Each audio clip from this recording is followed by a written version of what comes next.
I just want to cross to our chief election analyst, Tom Connell, again for an update. Tom?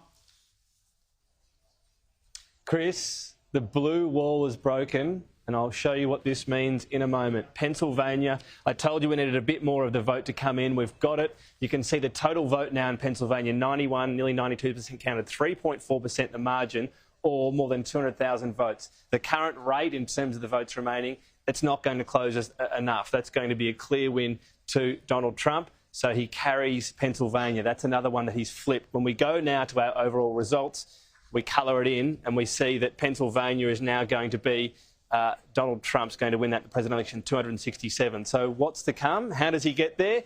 Yes, there's the rest of the blue wall. There's Arizona, there's Nevada. He's a strong chance in all of those. But before that, we get to little Alaska. Yes, Alaska. It's obviously a Republican hold. We just want to make sure nothing strange is happening. We've already got 26% of the vote. We've got Donald Trump clearly ahead.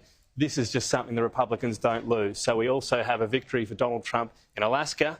What does that mean? The race to 270, well, that is now over. Donald Trump wins the state of Alaska.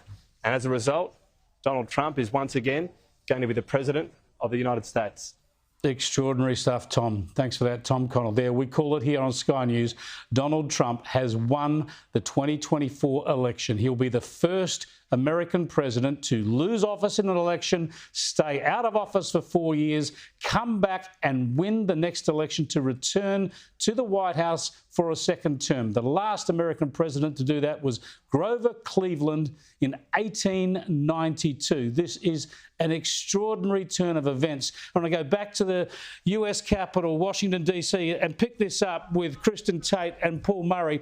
We talked a bit, Kristen, about the media and the left and how they should be ashamed about how they've facilitated all this, if you like. We'll get back to that in a while because it deserves some examination. But talk to me about Trump's supporters. His base has stuck with him through thick and thin and has been demonised by sometimes their fellow citizens and certainly by the nation's elite for a decade.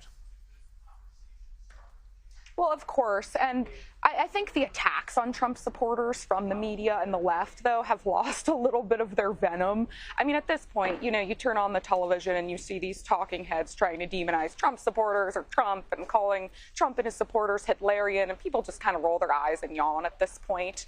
They have been ringing these false alarm bells on the media about Trump being a dictator and all of his supporters being complicit in that for years. And guess what? Trump was in office for 4 years. We were able to see how he governed. The whole Trump is a dictator thing just doesn't really add up. We have no history to support that claim. Yeah. So I think it kind of rolls off the back of a lot of his supporters now. But of course, they're extremely excited tonight. They were successful in getting the numbers they needed and convincing people who didn't vote for Trump in 2020 that this messaging from the media is a lie.